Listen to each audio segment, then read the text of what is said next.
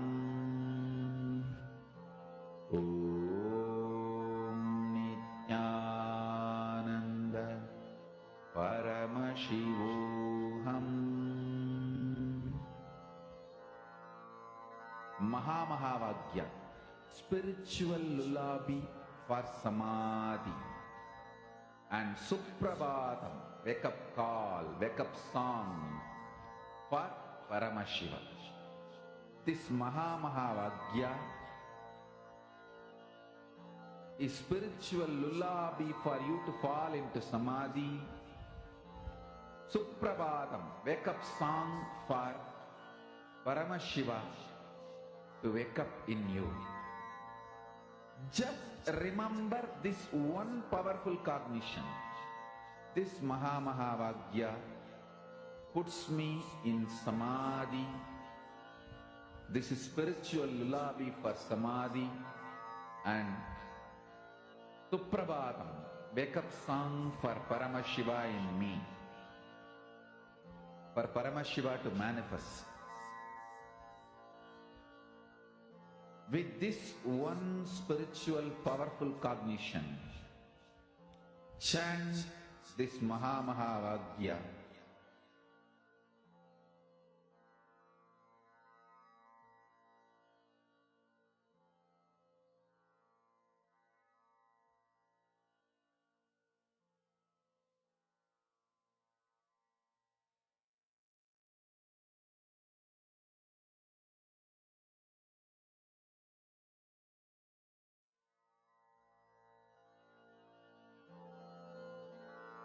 Mahā spiritual lullaby for samadhi, and Suprabhatam, wake up call, wake up song for Paramashiva.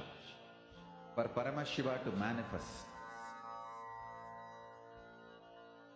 With this one spiritual powerful cognition, chant this Mahā.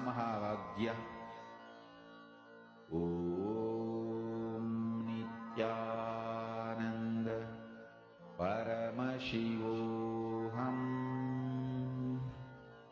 Om Nithyananda Paramashivoham.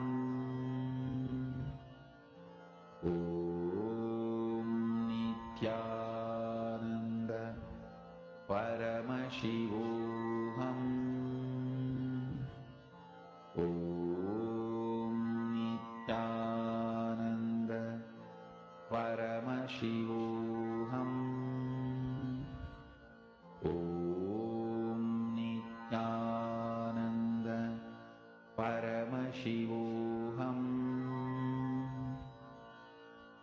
Om Nithyananda Paramashivoham. Om Nithyananda Paramashivoham. Om Nithyananda Paramashivoham. Om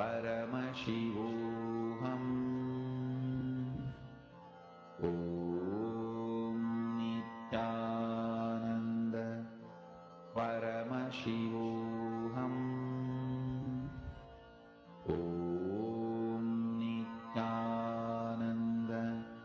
Paramashivoham. Om Nithyananda Paramashivoham. Om Nithyananda Paramashivoham. Om Nithyananda Paramashivoham. Om Nithyananda